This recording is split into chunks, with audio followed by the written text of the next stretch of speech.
Please be seated.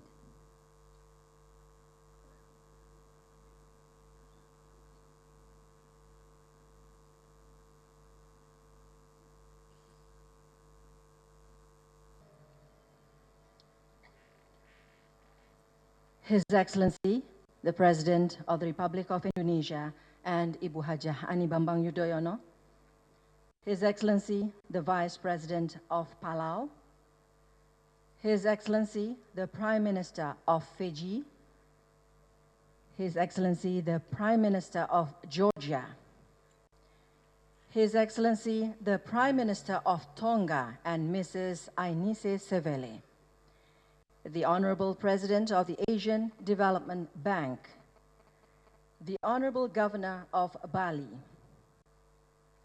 Excellencies, distinguished guests, ladies and gentlemen. Good morning and welcome to the opening ceremony of the 42nd Annual Meeting of the Board of Governors of the Asian Development Bank. This year, Bali is proud to be the venue of the prestigious Asian Development Bank meeting.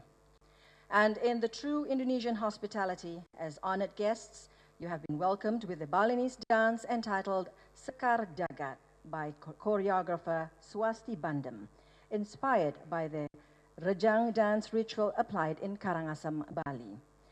The dance, directed by Inyo Mansura and accompanied by the gamelan gong kebiar, played the music of Inyoman Winda and reflected how Balinese traditional art is inherited, maintained, and has become the hub of new creative art. Ladies and gentlemen, the Asian Development Bank each year holds meeting to decide issues related to management, finance, and operations of the bank. And besides the core sessions, it also hosts a variety of events, including country presentations, bilateral meetings, business meetings, seminars, and exhibition. All these aimed at building a unified strength against the impact of the current crisis. And now, ladies and gentlemen, we begin with report by the Minister of Finance of the Republic of Indonesia, Dr. Sri Mulyani Indrawati.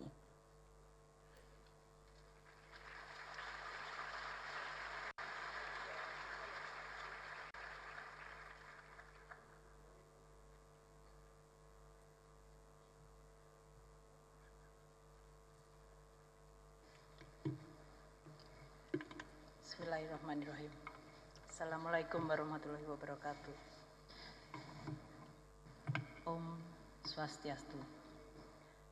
Your Excellency President Yudhoyono and First Lady Ibu Ani Bambang Yudhoyono, Your Excellency Mr. Josiah Bainamara, Prime Minister of Fiji, Your Excellency Mr. Nika Gilauri, Prime Minister of Georgia, Your Excellency Mr. Feleti Seveli, Prime Minister of Tonga, Honorable Mr. Karai Mariur, Vice President of Palau, President Haruhiko Kuroda, Speaker of the Indonesian Parliament, colleague Minister of the Republic of Indonesia, the Governor of Bali, Member of Parliament, distinguished Governor, ladies and gentlemen. It is an honor to welcome you on this important occasion of the ADB Board of Governors 42nd Annual Meeting. Indonesia, as a founding member of the ADB, is no stranger to hosting the annuals, having first had the privilege in Jakarta in 1976. Back then, the world was a significantly different place. The speed with which economic, financial, and social development transferred from one part of the globe to another occurred relatively slow. With the advent of the international and technology revolution, today, a negative market developed in one country can often be felt almost instantly in markets around the globe. But something that 1976 and 2009 have in common is that the world economy was then and is now in crisis.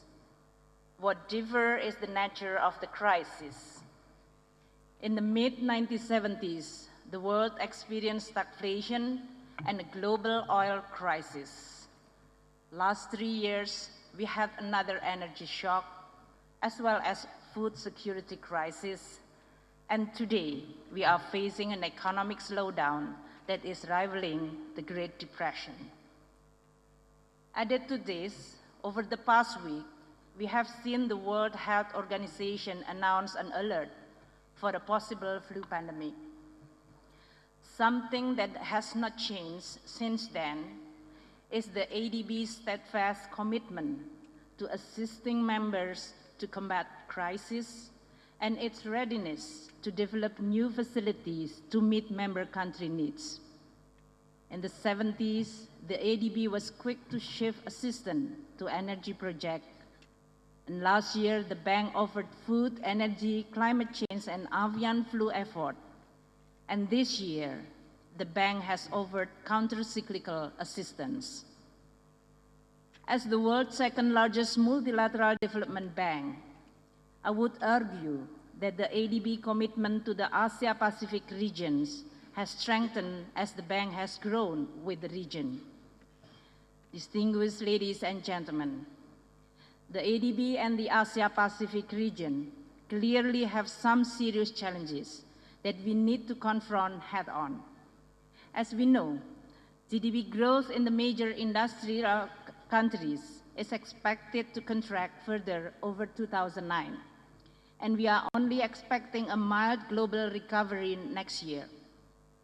In such an environment, export-dependent ASEAN economies are challenged to take meaningful stimulus measures by focusing on strengthening domestic demand while maintaining fiscal sustainability and promoting activity that support regional and global trade.